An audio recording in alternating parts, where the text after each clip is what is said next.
नमस्कार दोस्तों, आर के फिजिकल एजुकेशन क्लासेस की यूट्यूब चैनल पर आप सभी का हार्दिक स्वागत। दोस्तों, प्रतिदिन के प्रक्रम के हिसाब से जो अपनी यहाँ पे एमसीक्यू सीरीज रहेगी वो रहेगी सीरीज नंबर यहाँ पे 54। लेकिन चैनल पर पहली बार विजिट कर रहे हैं तो आर के फिजिकल एजुकेशन क्लासेस को आप सब्सक्राइब कर ले और बेल आइकन को प्रेस कर ले ताकि आने वाली क्लासों का नोटिफिकेशन आपको मिलता रहे। दोस्तों, अपन जो इवनिंग सेशंस के अंदर 9,999 क्वेश्चन की प्रक्रम चला रखा है उसका पार्ट नंबर 54 रहेगा। और यहाँ पे अपन ने मॉर्निंग सेशंस के अंदर है वो यहाँ पे थ्योरी की क्लास भी चालू कर रखी है। तो आप दोनों ही क्लास आप कंटिन्यू लेते रहे।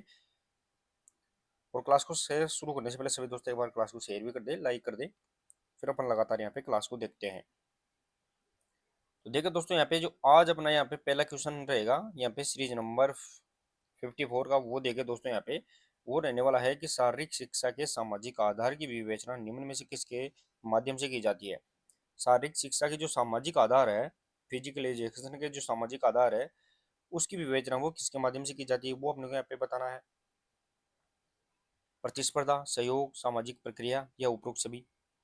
और जितने भी दोस्त जुड़ गए हैं क्लास को सभी दोस्त एक बार शेयर कर दे, लाइक कर दे। दोस्तों, मॉर्निंग सेशंस के अंदर आपके लिए लगातार थ्योरी क्लास ली जा रही है, तो आप एक भी क्लास को मिस ना करें, नोट्स कंटिन्यू बनाते रहे। क्वेश्चन नंबर यहाँ पे पहला रहेगा दोस्तों, यहाँ पे option number D is correct answer रहेगा दोस्तों यहाँ पे कि जो शारीरिक शिक्षा के लिए जो सामाजिक आधार की विवेचना है वो प्रतिस्पर्धा कंपटीशन, सहयोग यानी कोऑपरेशन, और सामाजिक प्रक्रिया सोशल प्रोसेस है। ये सभी इसके सही आंसर यहाँ पे रहने वाले हैं। देखिए दोस्तों, यहाँ पे फैक्ट दिया गया है। तो शारीरिक शिक्षा सामाजिक गुणों के विकास में सहायक होती है। फिजिकल एजुकेशन है वो सोशल यहाँ पे जो गुणों के लिए विकास के लिए है वो सबसे ज्यादा इंपॉर्टेंट यहाँ पे मानी जाती है। नेक्स्ट और आगे क्वेश्चन नंबर 2 देखे दोस्तों, यहाँ पे क्वेश्चन नंबर 2 रहेगा, किसी व्यक्ति के सामाजिक जीवन का आधार निम्न में से किसे माना जाता है। किसी भी व्यक्ति के जो सामाजिक जीवन का आधार है वो किसे माना जाता है वो अपने को यहाँ पे बताना है। ऐसे योग वैमनस्य को, व्यापार और जीवन यापन, शिक्षा तथा व्यावसायिकता, या परस्पर परंपरा या और संस्कृति। दोस्तों, आज जो इम्पोर्टेंट एमसीक्यू जी ली जा रही है उसमें आपको क्वेश्चंस का फॉर्मेशन है बनावट वो थोड़ी अलग नजर आएगी। अब धीरे धीरे अपन जो क्वेश्चन प्रश्न उत्तर ला रहे हैं वो थोड़ा आपको डिफिकल्ट और बिल्कुल थोड़े अलग टाइप के क्वेश्चन मिलेंगे। तो आप बिल्कुल भी इनसे यहाँ परेशान न हो, समझने की कोशिश पूरी करें आप। तो किसी व्यक्ति के सामाजिक जीवन का आधार निम्न में से क्या माना जाता है। Question number 2 option number D correct answer रहेगा दोस्तों यहाँ पे परंपरा और संस्कृति। ध्यान रखें, ट्रेडिशनल और कल्चर है वो किसी भी व्यक्ति के सामाजिक जीवन का आधार है माना जाता है। देखिए दोस्तों, यहाँ पे समाज का निर्माण संस्कृति और परंपराओं पर आधारित होता है। जो समाज का निर्माण होता है वो संस्कृति और परंपराओं पर यहाँ पे डिपेंड यहाँ पे रहने वाला है। नेक्स्ट और आगे क्वेश्चन नंबर 3 देखिए दोस्तों, क्लास को भी शेयर करते रहे सभी दोस्त। क्वेश्चन नंबर 3 रहेगा दोस्तों यहाँ पे, समाज विज्ञान के अनुसार निम्नलिखित में से कौन सा कारक अत्यंत महत्वपूर्ण है। समाज विज्ञान सोशल साइंस की बात करें दोस्तों यहाँ पे, उसके अनुसार है वो कौन सा कारक है वो सबसे अत्यंत महत्वपूर्ण है, इंपॉर्टेंट है, वो अपने यहाँ पे बताना है। यहाँ पे कला, साहित्य, संस्कृति या संगीत कौन सा है कारक फैक्टर है वो सबसे ज्यादा इंपॉर्टेंट है यहाँ पे रहने वाला है। क्वेश्चन नंबर यहाँ पे 3 और ऑप्शन नंबर यहाँ पे रहेगा दोस्तों यहाँ पे सी इज करेक्ट आंसर। जो संस्कृति है, कल्चर है दोस्तों यहाँ पे ध्यान रखना है, वो समाज विज्ञान सोशल साइंस के अनुसार किसी भी व्यक्ति के लिए अत्यंत महत्वपूर्ण फैक्टर यहाँ पे रहने वाला है। अब देखिए दोस्तों, यहाँ पे फैक्ट क्या दिया गया है कि संस्कृति समाज की पहचान होती है, कल्चर होती है, वो ही ध्यान रखना है दोस्तों यहाँ पे समाज की पहचान यहाँ पे मानी जाती है।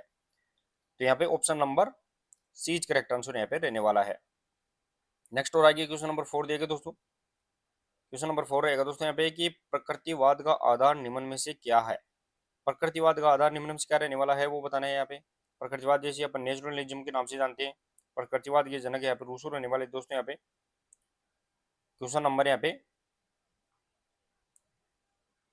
4 और ऑप्शन नंबर यहाँ पे ध्यान रखना है दोस्तों यहाँ पे 20 करेक्ट आंसर रहेगा। जो प्रकृतिवाद है वो प्रकृति यानी नेचुरलिज्म पे डिपेंड है, वो प्रकृति से संबंधित चीजें यहाँ पे सबसे इंपॉर्टेंट यहाँ पे रहेगी। देखिए दोस्तों, यहाँ पे फैक्ट क्या दिया गया है कि प्रकृतिवाद प्राकृतिक विकास पर जोर देता है, यानी बिल्कुल नेचुरल चीजों पर जोर देता है, जैसे चलना फिरना, उठना बैठना। तो जो नेचुरल चीज होती है वो यही प्रकृतिवाद की यहाँ पे सबसे मेन यहाँ पे फैक्टर रहते हैं। नेक्स्ट और आइए क्वेश्चन नंबर 5 देखिए दोस्तों, क्वेश्चन नंबर 5 रहेगा, वार्मिंग अप द्वारा निम्न में से क्या किया जाता है। वार्मिंग अप की बात करें दोस्तों, वार्म अप के द्वारा क्या किया जाता है, और वार्म अप है दोस्तों वो कब किया जाता है, तो किसी भी एक्टिविटी के पहले, चाहे कोई एक्टिविटी हो या फिर कोई यहाँ पे गेम्स हो या कोई भी क्रिया हो एक एनी, उससे पहले है वो शरीर को क्या किया जाता है, तैयार करने के लिए है वार्म अप किया जाता है, जिससे क्या है कि चोटों से बचाव हो सके, ब्लड सर्कुलेशन बढ़ सके, मसल्स के अंदर यह है वो यहाँ पे स्टिफनेस आ जाए।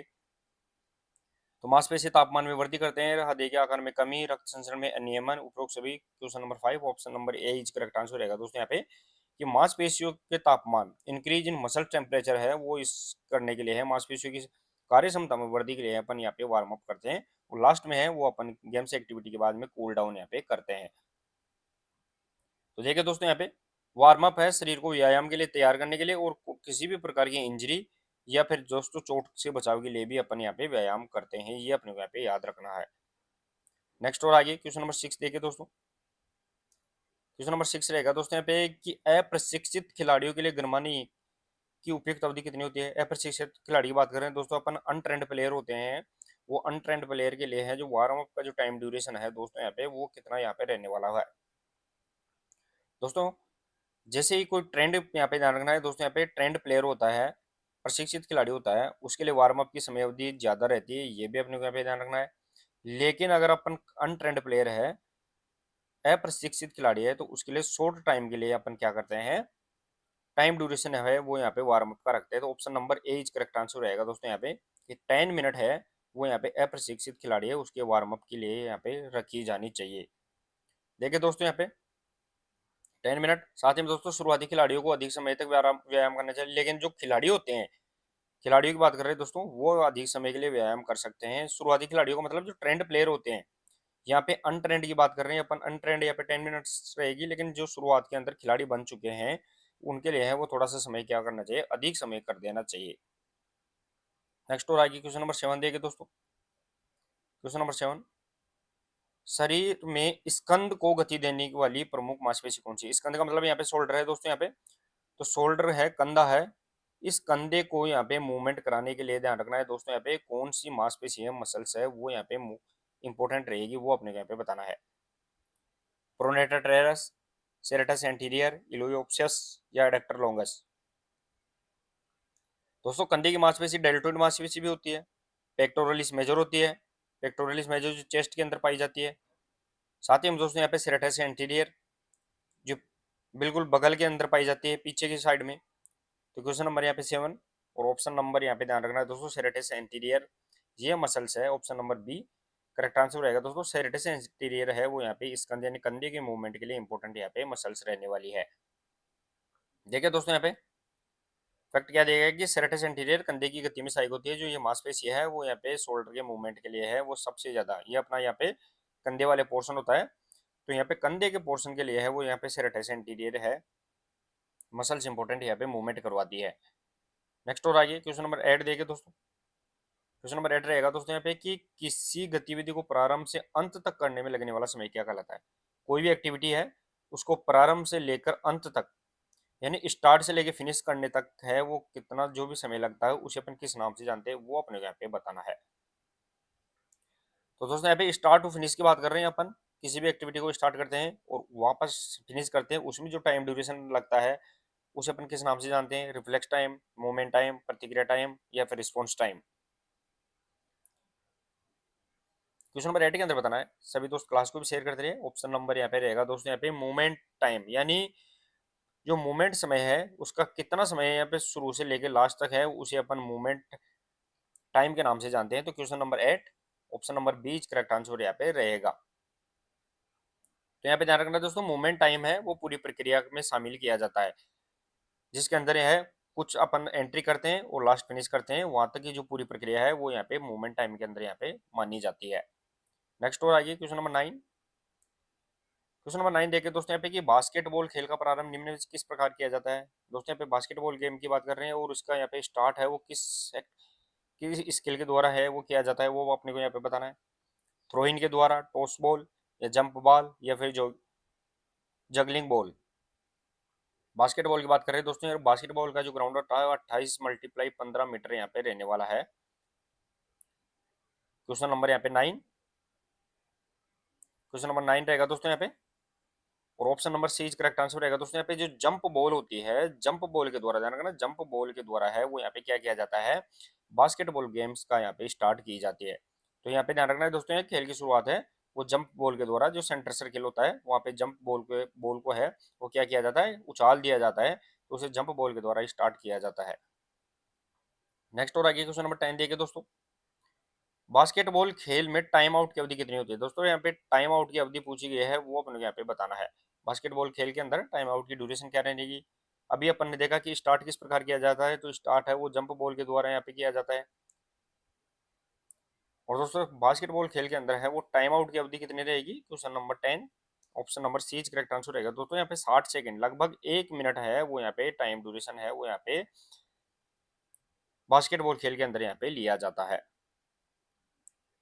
नेक्स्ट और आगे देखिए दोस्तों, यहाँ पे क्वेश्चन नंबर 11 रहेगा अपना। क्वेश्चन नंबर 11 देखिए दोस्तों, यहाँ पे कि भारतीय शतरंज महासंघ का गठन किस वर्ष हुआ। दोस्तों यहाँ पे ऑल इंडिया चेस फेडरेशन की बात कर रहे हैं अपन, तो भारतीय जो शतरंज फेडरेशन है उसका है वो यहाँ पे एस्टेब्लिश है वो कब किया गया, स्थापना कब की वो बताना है। 1946, 48, 55 या 51। दोस्तों चेस की बात कर रहे हैं, शतरंज की बात कर रहे हैं, और अभी लेटेस्ट 2026 दोस्तों यहाँ पे भारत के जो 94वें ग्रैंड मास्टर, ध्यान रखना है दोस्तों, यहाँ पे मयंक चक्रवर्ती बने हैं। ये भी करंट का क्वेश्चन है, मयंक चक्रवर्ती बने हैं। क्वेश्चन नंबर यहाँ पे 11 option number D correct answer रहेगा दोस्तों। यहाँ पे कि जो 1951, ध्यान रखना है दोस्तों, यहाँ पे 1951 में है वो यहाँ पे भारतीय शतरंज महासंघ का गठन किया गया था। तो यहाँ पे ये भारतीय शतरंज की प्रमुख जो संगठन है वो, जिसे ऑल इंडिया चेस फेडरेशन के नाम से जानते हैं, इसका यहाँ पे शुरुआत है, इसकी स्थापना है वो 1951 के अंदर की गई थी। नेक्स्ट और आगे क्वेश्चन नंबर 12 देखिए दोस्तों। क्वेश्चन नंबर 12 रहेगा दोस्तों यहाँ पे कि क्रिकेट गेंद की परिधि निम्न में से कितनी होती है। दोस्तों यहाँ पे क्रिकेट बॉल की अपन बात कर रहे हैं, और उसकी जो सरकमफ्रेंस है, उसकी परिधि है वो कितनी रहने वाली है, उसके बारे में अपने को यहाँ पे बताना है। दोस्तों अपन वजन की बात नहीं कर रहे हैं, अपन किसकी बात कर रहे हैं दोस्तों, यहाँ पे सरकमफ्रेंस, क्रिकेट का जो बॉल होती है उसका सरकमफ्रेंस है, गोलाई है, वो यहाँ पे कितनी रहने वाली है, सेंटीमीटर्स के अंदर बताना है दोस्तों अपने को। क्वेश्चन नंबर है यहाँ पे 12 ऑप्शन नंबर रहेगा दोस्तों ए इज करेक्ट आंसर। 22.4 से लेके 22.9 सेंटीमीटर तक है वो यहाँ पे क्रिकेट बॉल की यहाँ पे सरकमफ्रेंस रहने वाली है। तो 22.4 से लेके है वो 22.9 सेंटीमीटर यहाँ पे रहेगी। नेक्स्ट और आगे देखिए दोस्तों, यहाँ पे क्वेश्चन नंबर 13। क्वेश्चन नंबर 13 रहेगा दोस्तों यहाँ पे कि जूडो, जूडो स्पर्धा में प्रयुक्त पोशाक को क्या कहते हैं। दोस्तों जूडो गेम्स के अंदर जो पोशाक पहनी जाती है प्लेयर्स के द्वारा, उसे अपन किस नाम से जानते हैं।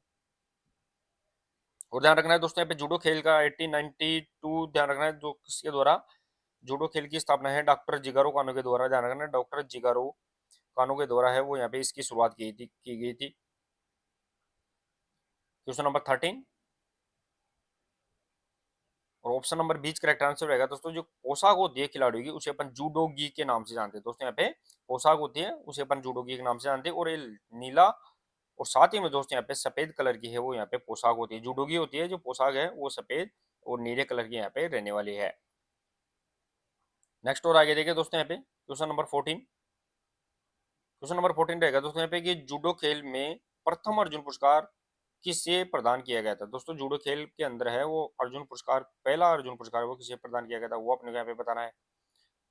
दोस्तों अर्जुन पुरस्कार की शुरुआत 1961 के अंदर की गई थी, लेकिन ये पुरस्कार है दोस्तों यहाँ पे, ये जूडो खेल के अंदर है, पहला पुरस्कार किसको दिया गया था वो अपने यहाँ पे क्वेश्चन नंबर 14 के अंदर बताना है। ऑप्शन नंबर बीच करेक्ट आंसर रहेगा। दूसरे पे संदीप ब्याला है, उसको यहाँ पे जूडो खेल के अंदर है फर्स्ट यहाँ पे अर्जुन अवार्ड यहाँ पे दिया गया था।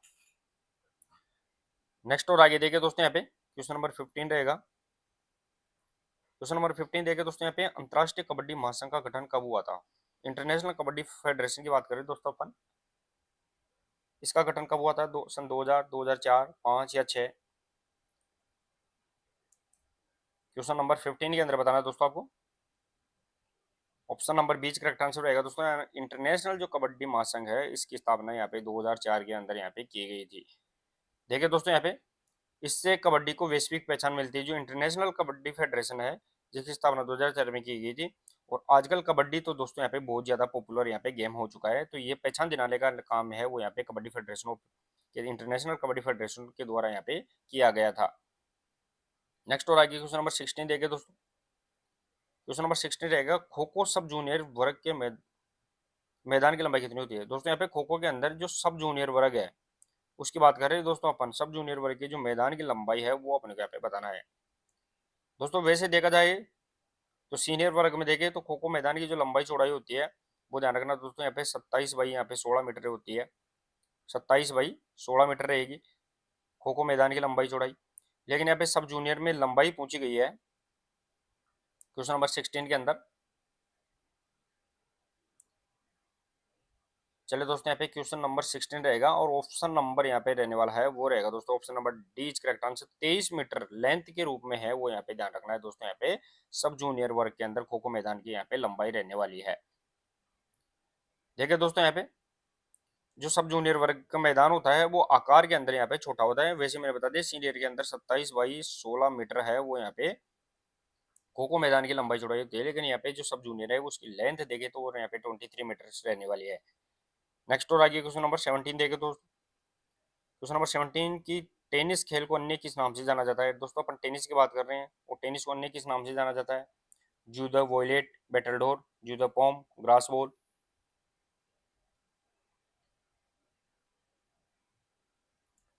टेनिस की बात करें दोस्तों यहाँ पे टेनिस को अन्य किस नाम से जाना जाता है। क्वेश्चन नंबर यहाँ पे 17 option number C correct answer रहेगा दोस्तों। यहाँ पे जू द पॉम है वो ध्यान रखना है दोस्तों। यहाँ पे टेनिस है वो टेनिस का अन्य नाम यहाँ पे रहने वाला है। और टेनिस के अंदर यहाँ 4 प्रतियोगिताएं होती है जिनको मिलाकर अपन ग्रैंड स्लैम के नाम से जानते हैं। ये भी अपने को यहाँ पे याद रखना है। तो देखिए दोस्तों यहाँ पे टेनिस का प्राचीन नाम है उसे अपन जूडो पॉम के नाम से जानते हैं। नेक्स्ट और आगे क्वेश्चन रहेगा दोस्तों यहाँ पे क्वेश्चन नंबर 18। क्वेश्चन नंबर 18 देखिए दोस्तों यहाँ पे क्वेश्चन नंबर 18 रहेगा दोस्तों यहाँ पे शिविर में रहने वाले विद्यार्थियों के मनोरंजन की व्यवस्था कौन सी समिति करती है। शिविर कैंपिंग की बात कर रहे हैं दोस्तों अपन। कैंपिंग की बात कर रहे हैं तो कैंपिंग में जो स्टूडेंट रहते हैं उनके जो मनोरंजन है रिक्रिएशनल की एक्टिविटीज होती है दोस्तों यहाँ पे एंटरटेनमेंट की, उनकी व्यवस्था कौन सी यहाँ पे कमेटी के द्वारा यहाँ पे की जाती है वो अपने को यहाँ पे बताना है। कार्यक्रम समिति है, प्रबंध समिति है, कैंप फायर समिति, अनुशासन समिति। दोस्तों कैंपिंग से संबंधित इंपॉर्टेंट क्वेश्चन आपके लिए लगभग यहाँ पे 2 क्वेश्चन कैंपिंग से रिलेटेड पूछे जाते हैं। क्वेश्चन नंबर यहाँ पे 18 रहेगा दोस्तों। यहाँ पे option number C correct answer रहेगा दोस्तों। कम जो कैंप फायर समिति होती है उसके द्वारा है वो पूरे कैंप का मैनेजमेंट किया जाता है, जिसमें है वो मनोरंजन की दोस्तों यहाँ पे व्यवस्था है वो कैंप फायर कमेटी के द्वारा की जाती है। देखिए दोस्तों यहाँ पे तो कैंप फायर मनोरंजन का प्रमुख साधन होता है। कैंप फायर है वो मनोरंजन का प्रमुख यहाँ पे साधन है, इक्विपमेंट्स यहाँ पे रहता है। नेक्स्ट और आगे क्वेश्चन नंबर 19 देखे दोस्तों। क्वेश्चन नंबर 19 रहेगा दोस्तों यहाँ पे कि डाक टिकट एकत्रित करना किस प्रकार का मनोरंजन है। डाक टिकट है उसको एकत्रित करना किस प्रकार का मनोरंजन के अंदर आएगा ये अपने को यहाँ पे बताना है। सामाजिक गतिविधि होगी, शारीरिक गतिविधि होगी, साहित्यिक गतिविधि या संगीत गतिविधि। क्वेश्चन नंबर 19 देखे दोस्तों। Option number D correct answer रहेगा दोस्तों। यहाँ पे कि जो संग्रहित गतिविधि जिसे अपन कलेक्शन एक्टिविटीज के नाम से जानते हैं, डाक टिकट को एकत्रित करते हैं तो वो कलेक्शन एक्टिविटीज यहाँ पे रहने वाली है। और इसका ही दूसरा नाम देखिए दोस्तों यहाँ पे इसे फिलेटली दोस्तों यहाँ पे कहा जाता है। फिलेटली भी इसे अपन कहते हैं। जो संग्रहित गतिविधि है कलेक्शन एक्टिविटीज है उसे अपन फिलेटली भी कहते हैं।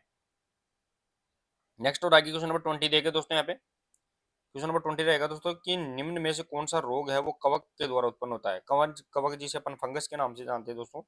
तो कौन सा रोग है जो फंगस के द्वारा उत्पन्न रहेगा। रेबीज है, दाद है, तपेदिक है या फिर हैजा है। फंगस की बात कर रहे हैं दोस्तों अपन। फंगस के द्वारा है वो उत्पन्न होने वाला रोग कौन सा रहेगा। क्वेश्चन नंबर यहाँ पे 20 ऑप्शन नंबर यहाँ पे बीच करेक्ट आंसर रहेगा दोस्तों। यहाँ पे कि दाद है, खाज है, खुजली है, ये जितने भी है, रिंगवर्म है, ये सभी दोस्तों यहाँ पे फंगस के द्वारा यहाँ पे रहने वाले रोग रहेंगे, डिजीज रहेंगी। तो देखिए दोस्तों यहाँ पे दाद एक फंगल संक्रमण होता है। दाद हो गया, खाज हो गई, खुजली हो गई, रिंगवर्म हो गया, ये जितने भी रोग है दोस्तों यहाँ पे ये फंगस के द्वारा यहाँ पे फैलते हैं। नेक्स्ट और आगे क्वेश्चन नंबर 21 देखे दोस्तों। निम्न में से कौन सा रोग पैतृक रूप से होता है। पैतृक का मतलब हेरिडिटी है, जन्मजात है, वो अपने को यहाँ पे बताना है। आनुवांशिक रोग है, इसे अपन जन्मजात के रूप में बोल सकते हैं, आनुवांशिक रोग भी बोल सकते हैं। तो ये कौन सा यहाँ पे रोग है जो रहने वाला है। टीबी है, रिकेट्स, रेबीज, हेमोफाइलिया। क्वेश्चन नंबर 21 के अंदर बताना है। क्वेश्चन नंबर यहाँ पे 21 option number D correct answer रहेगा दोस्तों। जो हीमोफीलिया है वो ध्यान रखना है दोस्तों, यहाँ पे कौन सा रोग रहेगा, तो पैतृक रोग, जन्मजात रोग और आनुवंशिक रोग हो सकता है। जिसमें क्या होता है दोस्तों, यहाँ पे व्यक्ति को अगर चोट लग जाती है तो चोट लगने पर है वो रक्त है, ब्लड है, वो लगातार बहता रहता है, इसमें रुकता नहीं है, रक्त का क्लोटिंग है, ब्लड क्लोटिंग यहाँ पे नहीं होती है। तो देखो दोस्तों, हीमोफीलिया है वो एक आनुवंशिक रोग है। इसके अंदर मैंने बता दिया दोस्तों, यहाँ पे लगातार ब्लड है वो बेहतर रहता है, इसकी क्लोटिंग है वो यहाँ पे नहीं होती है। नेक्स्ट और आगे क्वेश्चन नंबर 22। क्वेश्चन नंबर 22 देखे दोस्तों, यहाँ पे एक सामान्य व्यक्ति के आहार में वसा का प्रतिशत लगभग कितना होता है। सामान्य व्यक्ति की बात कर रहे हैं पर नॉर्मल यहाँ पे दोस्तों, यहाँ पे नॉर्मल डाइट के अंदर है वो यहाँ पे फैट है, वसा है, उसका यहाँ पे प्रतिशत कितना रहेगा। और दोस्तों मैं आपको बता दूं कि सब जो वसा से ऊर्जा मिलती है वो 1 कैलोरी के अंदर है। यहाँ पे ध्यान रखना दोस्तों, यहाँ पे 9.1 किलो कैलोरी 1 ग्राम वसा के अंदर, 1 ग्राम वसा के अंदर ध्यान रखना दोस्तों, यहाँ पे 9.1 किलो कैलोरी है वो यहाँ पे क्या मिलती है, एनर्जी मिलती है। क्वेश्चन नंबर 22 और option number C correct answer रहेगा दोस्तों, यहाँ पे 30%। ध्यान रखना दोस्तों, एक सामान्य व्यक्ति के जो आहार में डाइट में है वो 30% है वो यहाँ पे फैट की मात्रा यहाँ पे रहनी चाहिए। तो देखिए दोस्तों, यहाँ पे संतुलित आहार में वो वसा का प्रतिशत है वो यहाँ पे 20 से 30% है, वो उसके अंदर यहाँ पे वसा रहनी चाहिए। नेक्स्ट और आइए क्वेश्चन नंबर 23। क्वेश्चन नंबर 23 देखे दोस्तों, यहाँ पे कि पोटेशियम की कमी शरीर के किस अंग या तंत्र को प्रभावित करती है, वो अपने को यहाँ पे बताना है। दोस्तों जो पोटेशियम होता है, तो इस पोटेशियम की कमी की बात कर रहे हैं अपन, ये शरीर में कौन से यहाँ पे ऑर्गन्स है या फिर कोई सिस्टम है जिसको इफेक्ट करता है। बोन है, नर्वस सिस्टम है, हार्ट है, स्मॉल इंटेस्टाइन है। तो दोस्तों सीधा सीधा देखा जाए क्वेश्चन नंबर 23 के अंदर, तो हार्ट हो गया, मांसपेशी हो गए दोस्तों, यहाँ पे जो मसल्स हो गई, साथ ही में दोस्तों जो हार्ट हो गया इनको है वो यहाँ पे पोटेशियम से संबंधित ध्यान रखना है दोस्तों। यहाँ पे हृदय रहेगा जो पोटेशियम के द्वारा यहाँ पे प्रभावित होता है। तो पोटेशियम हृदय और मांसपेशियों के लिए अत्यंत आवश्यक यहाँ पे क्या रहेगा, न्यूट्रिशन यहाँ पे रहने वाला है, मिनरल्स रहने वाला है। नेक्स्ट और आगे क्वेश्चन नंबर 24 देखे दोस्तों। क्वेश्चन नंबर 24 रहेगा, निम्न में से कौन सा विटामिन लोहे यानी आयरन के अवशोषण के लिए, एब्जॉर्प्शन के लिए है वो इंपॉर्टेंट रहेगा, ये अपने को यहाँ पे बताना है। तो दोस्तों यहाँ पे कौन सा जो विटामिन है, जो लोहा होता है, आयरन होता है, जो अपनी डाइट के अंदर, तो अपन जो लोहा यूज करते हैं जिसे अपन खनिज लवण के नाम से जानते हैं दोस्तों, मिनरल्स होता है ये एक प्रकार का, तो इसको अवशोषित करने का कार्य कौन सी विटामिन के द्वारा किया जाएगा। विटामिन बी 12 जिसे अपन साइनोकोबालमिन के नाम से जानते हैं, विटामिन सी एस्कोर्बिक के नाम से, विटामिन सी पायरोडक्सिन के नाम से जानते हैं, विटामिन ई जिसे अपन टोकोफेरोल के नाम से जानते हैं। Question number 24 option number B correct answer दोस्तों, विटामिन सी। विटामिन सी है वो आयरन को अवशोषित करने के लिए सबसे इंपॉर्टेंट विटामिन यहाँ पे रहेगा। तो देखिए दोस्तों, यहाँ पे विटामिन सी आयरन के अवशोषण को बढ़ाता है, यानी शरीर के अंदर है वो सबसे ज्यादा आयरन को एब्जॉर्व करने का कार्य है वो विटामिन सी के द्वारा यहाँ पे किया जाता है। नेक्स्ट और आगे क्वेश्चन नंबर 25 देखिए दोस्तों। क्वेश्चन नंबर 25, महिलाओं में शरीर में वसा का प्रतिशत कितना प्रतिशत होने पर मोटापा हो जाता है, वो अपने को यहाँ पे बताना है। दोस्तों अगर शरीर के अंदर फीमेल की बात कर रहे हैं तो उसमें कितना प्रतिशत वसा हो जाने पर उसको मोटापा, ओबेसिटी की श्रेणी के अंदर अपन डाल देते हैं, वो अपने को यहाँ पे बताना है। 10%, 15, 20 या 25। क्वेश्चन नंबर यहाँ पे 25 के अंदर बताना है दोस्तों। ऑप्शन नंबर यहाँ पे 25 के अंदर डी करेक्ट आंसर रहेगा दोस्तों। 25% वसा अगर शरीर में हो जाती है कुल बॉडी वेट के अकॉर्डिंग, तो देखिए दोस्तों वो यहाँ पे मोटापा की श्रेणी के अंदर यहाँ पे आ जाती है। तो यहाँ पे ध्यान रखना है दोस्तों, यहाँ पे सही ऑप्शन रहेगा दोस्तों, यहाँ पे 25% से अधिक अगर वसा मोटापा दर्शाती है वो अपने यहाँ पे ध्यान रखना है। और मोटापा को अगर अपन BMI के द्वारा यहाँ पे क्या करते हैं, मेजर करते हैं, जिसके अंदर जो वजन है वो केजी मास है, और साथ ही में दोस्तों यहाँ पे हाइट है वो यहाँ पे मीटर स्क्वायर के अंदर अपन लेते हैं। तो इस प्रकार BMI है वो यहाँ पे 20% सुपर फैट होने पर यहाँ पे मोटापे के अंदर आ जाती है। नेक्स्ट और आगे क्वेश्चन नंबर 26 देखिए दोस्तों। शरीर में सुपरफिशियल लिम्फ नोड कहाँ पाए जाते हैं, वो अपने को यहाँ पे बताना है। सुपरफिशियल और एक होता है दोस्तों यहाँ पे डीप। डीप होता है वो गहराई तक के होते हैं, अंदर तक के। जो सुपरफिशियल होते हैं वो बिल्कुल त्वचा के पास के यहाँ पे अंग होते हैं। तो सुपरफिशियल नोड की बात कर रहे हैं, लिम्फ नोड। लिम्फ नोड क्या करते हैं, तो यहाँ पे वसा से संबंधित होते हैं। तो यहाँ पे कहाँ पर रहेगा शरीर के अंदर, फेफड़ों के आधार, छोटी आंत, गर्दन, यकृत, क्वेश्चन नंबर यहाँ पे 26, ऑप्शन नंबर यहाँ पे सी इज करेक्ट आंसर रहेगा दोस्तों। यहाँ पे जो नेक होती है, गर्दन होती है, वहां पर ध्यान रखना सुपरफिशियल लिम्फ नोड यहाँ पे पाए जाते हैं। साथ ही में दोस्तों और कहाँ पाए जाते हैं, तो वो भी अपने को ध्यान रखना है। गर्दन है, साथ ही में दोस्तों बगल है, जो अपनी आर्म पिट होती है, साथ ही में जो जांग होती है, थाई होती है, उनमें है वो यहाँ पे क्या पाया जाता है, सुपरफिशियल लिम्फ नोड यहाँ पे पाए जाते हैं।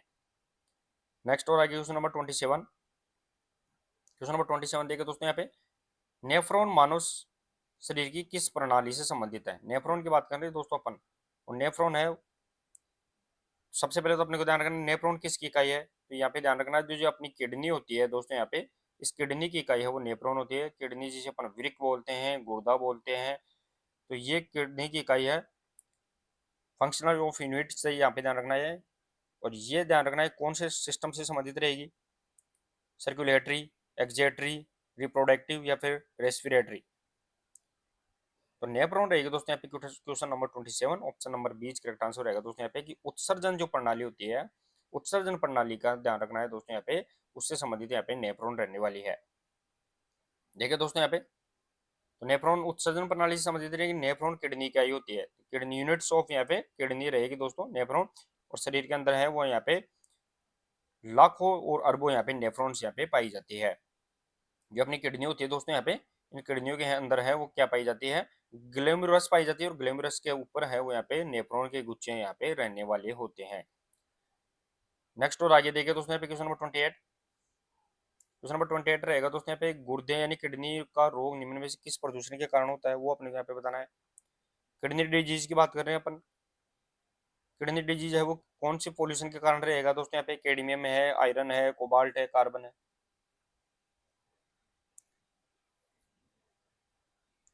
क्वेश्चन नंबर यहाँ पे 28 के अंदर बताना है, option number A correct answer दोस्तों कैडमियम।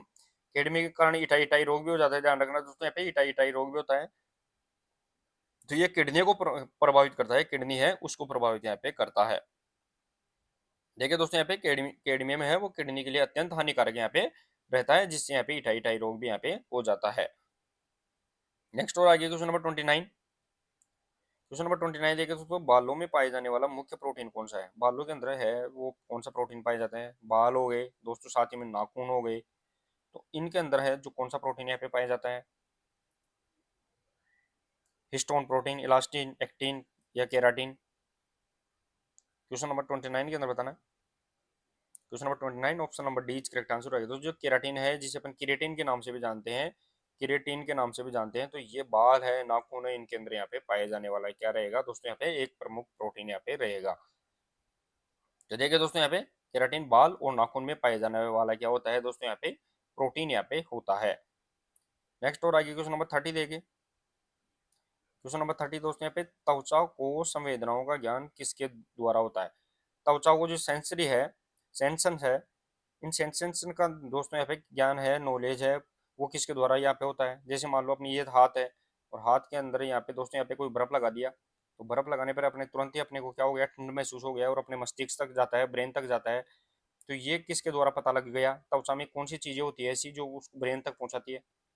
श्वेत ग्रंथियां, रोमकूप, स्पर्श कनिकाएं, जिसे अपन टच रिसेप्टर्स के नाम से जानते हैं, या एपिडर्मिस। तो दोस्तों ये तंत्रिका तंत्र का टॉपिक है, तंत्रिका तंत्र का टॉपिक है, और तंत्रिका तंत्र की थ्योरी की क्लास अपन ने कंप्लीट ले ली है, 2 क्लास। तो अगर आपने नहीं देखी है थ्योरी की, तो आप क्लास प्लेलिस्ट में जाके थ्योरी की क्लास देख ले तंत्रिका तंत्र, वहां से आपको इजीली सभी फैक्ट यहाँ पर समझा दिए गए हैं।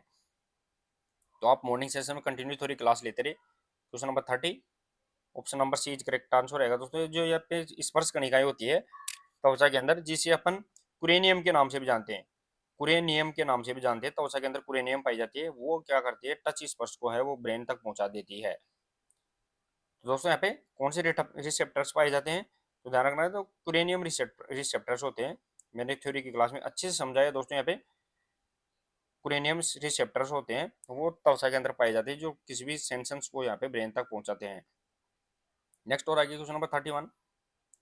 क्वेश्चन नंबर 31 देखें दोस्तों, यहाँ पे शरीर में द्रव संतुलन को नियंत्रित करने वाला हार्मोन, द्रव का मतलब यहाँ पे लिक्विड है, जल है, जैसे जल है, इस जल को या पानी को क्या करता है दोस्तों, यहाँ पे उसको कंट्रोल करने वाला है, नियंत्रित करने वाला है हार्मोन कौन सा रहेगा, वो अपने यहाँ पे बताना है। एसीटीएच, टीएसएच, वेसोप्रोसिन या टेस्टोस्टेरोन। टेस्टोस्टेरोन तो दोस्तों यहाँ पे सेक्स हार्मोन होता है। स्टिमुलेट थायराइड स्टिमुलेटिंग हार्मोन होता है, एंटी थायराइडिक हार्मोन होता है। तो यहाँ पे दोस्तों VCH है, AD, option number C correct answer रहेगा दोस्तों। यहाँ पे जिसे वेसोप्रेसिन के नाम से जानते हैं, एंटी डाययूरेटिक हार्मोन होता है, ADH के नाम से जानते हैं, एंटी डाययूरेटिक हार्मोन। जो ध्यान रखना है दोस्तों, यहाँ पे पीयूष ग्रंथि होती है, पीयूष ग्रंथि के किस भाग से, तो यहाँ पे पोस्टीरियर लोब से यहाँ पे निकलने वाला हार्मोन यहाँ पे रहता है। तो देखिए दोस्तों, यहाँ पे जो वेसोप्रेसिन है वो जल संतुलन शरीर के अंदर है, वो पानी के लेवल है, वाटर लेवल है, उसको यहाँ पे ध्यान रखना है दोस्तों, यहाँ पे कंट्रोल करने का कार्य करता है। जो यहाँ पे पीयूष ग्रंथि मास्टर ग्रंथि के यहाँ पे पोस्टीरियर लोब से यहाँ पे निकलता है। नेक्स्ट और आगे क्वेश्चन नंबर 32। क्वेश्चन नंबर 32 देखे दोस्तों, यहाँ पे कि छोटी आंत का सबसे बड़ा भाग कौन सा होता है। दोस्तों स्मॉल इंटेस्टाइन क्या है, वो सबसे बड़ा पार्ट है, वो कौन सा रहेगा, वो अपने क्या बताना है। दोस्तों जो छोटी आंत होती है, जो छोटी आंत होती है, इस छोटी आंत की बात कर रहे हैं अपन। तो दोस्तों छोटी आंत का जो लंबाई होती है वो यहाँ पे लगभग 6.25 मीटर यहाँ पे रहेगी। उसमें से है दोस्तों यहाँ पे तीन भाग होते हैं, डेडुनम, जेजुनम और यहाँ पे इलियम। डेडुनम होता है यहाँ पे 25 सेंटीमीटर लंबा होता है, 25 सेंटीमीटर। और जेजुनम होता है वो 2.5 मीटर लंबा होता है। और इलियम होता है वो 3.5 मीटर लंबा होता है। अपन ने लगा इसका थ्योरी क्लास भी इसकी ले ली है, अगर नहीं देखी तो आप जाके देख ले। तो जो सबसे बड़ा भाग है वो यहाँ पे इलियम रहने वाला है, जिसकी लंबाई है वो 3.5 मीटर यहाँ पे रहेगी। क्वेश्चन नंबर 32, ऑप्शन नंबर यहाँ पे 20 करेक्ट आंसर यहाँ पे रहेगा। तो देखिए दोस्तों, यहाँ पे फैक्ट भी वही दिया गया है, इलियम सबसे लंबा भाग है जिसकी लंबाई है वो 3.5 मीटर होती है, और सबसे छोटा है वो यहाँ पे ड्यूडेनम होता है, जो यहाँ पे 25 सेंटीमीटर यहाँ पे लंबा होता है। नेक्स्ट और आगे क्वेश्चन नंबर 33। आहार नली का सबसे चौड़ा भाग कौन सा होता है। दोस्तों जो एलिमेंट्री कैनाल होती है, इस एलिमेंट्री कैनाल की बात कर रहे हैं अपन, उसका सबसे चौड़ा भाग पूछा गया है। एलिमेंट्री कैनाल दोस्तों यहाँ पे कहाँ से स्टार्ट हो जाती है, तो जो अपना मुख होता है, इस मुख से अपनी एलिमेंट्री कैनाल स्टार्ट हो जाती है और लास्ट में जाके आमस से। साथ ही में दोस्तों इसकी छोटी आंत, बड़ी आंत, वो कंप्लीट है एलिमेंट्री कैनाल होती है, यहाँ पे मुख से स्टार्ट हो जाती है, जिसकी लंबाई 9 से 10 मीटर यहाँ पे रहने वाली है। तो सबसे चौड़ा भाग है वो कौन सा आएगा, तो आमाशय इसका भाग सबसे, जिसे अपन स्टोमक या पेट के नाम से जानते हैं, वो सबसे चौड़ा भाग होता है। जिसके पेट के हैं वो तीन भाग बताए थे दोस्तों मैंने थ्योरी की क्लास में भी। इसके अंदर शुरुआत का भाग होता है फंडस पाइलोरिक, कार्डिक नाम से जानते हैं, फिर फंडस आता है और लास्ट में पाइलोरिक। इसके तीन यहाँ पे पार्ट रहते हैं। तो देखिए दोस्तों, यहाँ पे सबसे छोटा भाग है वो आमाशय का रहने वाला है। नेक्स्ट और आगे क्वेश्चन नंबर 34। श्वसन को नियंत्रित करने वाला केंद्र कहाँ स्थित होता है। दोस्तों रेस्पिरेटरी की बात कर रहे हैं, रेस्पिरेशन है, उसको कंट्रोल करने वाला यहाँ पे कौन सा सेंटर रहेगा, वो अपने यहाँ पे बताना है। छोटा मस्तिष्क, जिसे अपन सेरिबेलम के नाम से जानते हैं, मध्य मस्तिष्क, मिड ब्रेन, सेरेब्रम, या फिर मेडुला ओब्लांगेटा। तो देखिए दोस्तों, अब जो अपने ब्रेन होता है दोस्तों, मैंने बता दिया है, तंत्रिका तंत्र मैंने पढ़ाया है, इसको अगर आपने थोड़ा सा भी ध्यान से देखा है थ्योरी की क्लासों में तो आपको इजीली समझ में आ जाएगा। जो श्वसन तंत्र होता है वो अनैच्छिक क्रियाओं के अंदर आता है, और अनैच्छिक क्रियाओं का कंट्रोल करने का कार्य है वो यहाँ पे पश्चिम मस्तिष्क के द्वारा यहाँ पे पश्चिम मस्तिष्क में किया जाता है। और पश्चिम मस्तिष्क में जो यहाँ पे जो लोब होता है वो मेडुला ओब्लांगेटा यहाँ पे रहेगा। क्वेश्चन नंबर यहाँ पे 34, option number D is correct answer. Spinal cord, साथ ही में दोस्तों यहाँ पे मेडुला ओब्लांगेटा है, वो इसको यहाँ पे कंट्रोल करता है। नेक्स्ट और आगे क्वेश्चन नंबर 35 देखे दोस्तों। क्वेश्चन नंबर 35 रहेगा दोस्तों अपना कि शरीर की सभी क्रियाओं का नियंत्रण और समन्वय किस तंत्र के द्वारा होता है। शरीर की सभी एक्टिविटीज है उसका कंट्रोल है, कोऑर्डिनेशन है, वो कौन से सिस्टम के द्वारा यहाँ पे किया जाता है। Excretory system, muscular system, nervous system या स्केलेटल सिस्टम। दोस्तों मैंने बताया था तंत्रिका तंत्र का जो थ्योरी क्लास ली है अभी जस्ट, आप प्लेलिस्ट में जाके देखना, वहाँ पे मैंने बताया था कि शरीर का जो चीफ कंट्रोलर है, चीफ कंट्रोलर है वो यहाँ पे ध्यान रखना है दोस्तों, कौन रहता है, तो यहाँ पे नर्वस सिस्टम है, वो यहाँ पे बॉडी का कंट्रोल चीफ कंट्रोलर यहाँ पे रहेगा। देखिए दोस्तों यहाँ पे, तो तंत्रिका तंत्र शरीर का नियंत्रण केंद्र होता है, जो यहाँ पे इसके अंदर यहाँ पे क्या आता है, ब्रेन, और यहाँ पे ध्यान रखना है स्पाइनल जो कोड आती है वो इसके अंदर यहाँ पे कंप्लीट आ जाती है। नेक्स्ट और आगे क्वेश्चन नंबर 36। क्वेश्चन नंबर 36 रहेगा दोस्तों, एक वयस्क मानव में मेरुरज्जु यानी स्पाइनल कोड की लंबाई यहाँ पे कितनी रहेगी, वो अपने को यहाँ पे बताना है।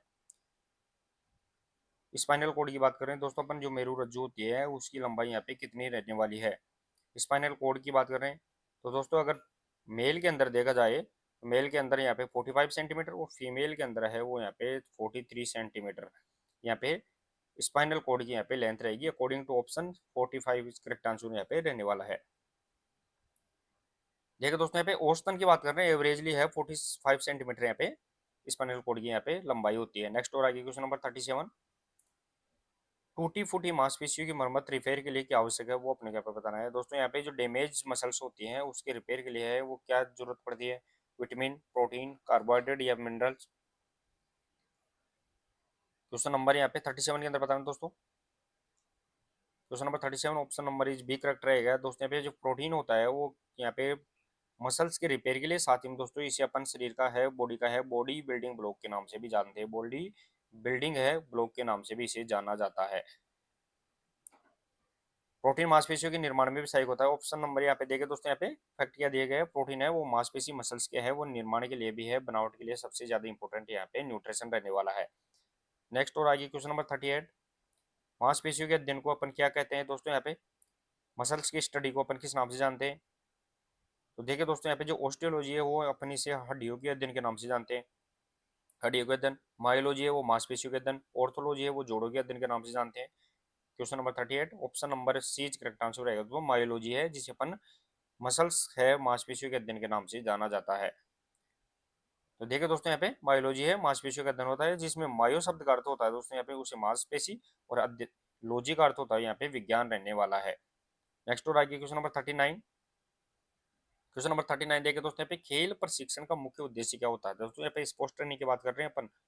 स्पोर्ट्स ट्रेनिंग का मेन पर्पज यहाँ पे क्या रहेगा, मेन ऑब्जेक्ट क्या रहेगा, सामाजिक क्षमता में सुधार यानी सोशल एबिलिटी, टेक्निकल स्किल्स, साथ ही में दोस्तों यहाँ पे फिजिकल फिटनेस या स्पोर्ट्स परफॉर्मेंस। दोस्तों स्पोर्ट्स ट्रेनिंग की बात कर रहे हैं। स्पोर्ट्स ट्रेनिंग के अगर अंदर अपन पीरियोडाइजेशन के एप्लीकेशन करते हैं, पीरियोडाइजेशन जिसमें 3 चक्र बनाते हैं, माइक्रो, मीजो और मैक्रो चक्र बनाते हैं। Question number 39 option number D correct answer रहेगा। दोस्तों यहाँ पे जो अपन ट्रेनिंग देते हैं उस ट्रेनिंग का मेन ऑब्जेक्ट पर्पज रहेगा वो खेल प्रदर्शन, स्पोर्ट्स परफॉर्मेंस यहाँ पे इंक्रीज करने के लिए अपन यहाँ पे देते हैं। नेक्स्ट और देखिए दोस्तों, यहाँ पे तो ट्रेनिंग अपन किस लिए देते हैं, अंतिम लक्ष्य अपने प्रदर्शन में सुधार होता है। ट्रेनिंग देने का लक्ष्य तो स्किल डेवलपमेंट भी होता है, लेकिन अंतिम लक्ष्य देखा जाए तो वो अपना यहाँ पे टोटल है वो स्पोर्ट्स परफॉर्मेंस इंक्रीज करना, परफॉर्मेंस को यहाँ पे बेटर करने के लिए दिया जाता है। नेक्स्ट और आगे क्वेश्चन नंबर 40 देखे दोस्तों, यहाँ पे क्वेश्चन नंबर 40, पंचायत युवा क्रीड़ा एवं खेल अभियान योजना की प्रारंभ कब हुआ था, वो अपने यहाँ पे बताना है, जिसे अपन पाइका के नाम से जानते हैं। दोस्तों यहाँ पे पाइका पंचायत युवा क्रीड़ा एवं खेल अभियान है जिसे अपन पाइका के नाम से जानते हैं, जिसको लगभग 2013-14 के अंदर है दोस्तों यहाँ पे क्या कर दिया गया था, बंद कर दिया गया था। क्वेश्चन नंबर यहाँ पे 40 के अंदर option number D correct answer 2008-9 के अंदर, ध्यान रखना दोस्तों यहाँ पे दो कर क्वेश्चन नंबर 40 के अंदर रहेगा 2008-9 के अंदर यहाँ पे पाइका की शुरुआत यहाँ पे की गई थी। देखिए दोस्तों यहाँ पे ये योजना ग्रामीण खेलों के विकास हेतु शुरू की गई थी। ग्रामीण खेलों के अंदर गेम्स को है वो सबसे ज़्यादा बढ़ाने के लिए, डेवलपमेंट करने के लिए ये पाइका की शुरुआत की गई थी, जो 2008-9 के अंदर की गई थी। 2013-14 के अंदर है इसको बंद कर दिया गया था। तो चलिए दोस्तों, ये 40 क्वेश्चन आज की प्रश्नोत्तरी के अंदर अपने सेलेक्ट किए थे। कितना स्कोर आप कर पाए जो जरूर कमेंट बॉक्स में आंसर बताइए।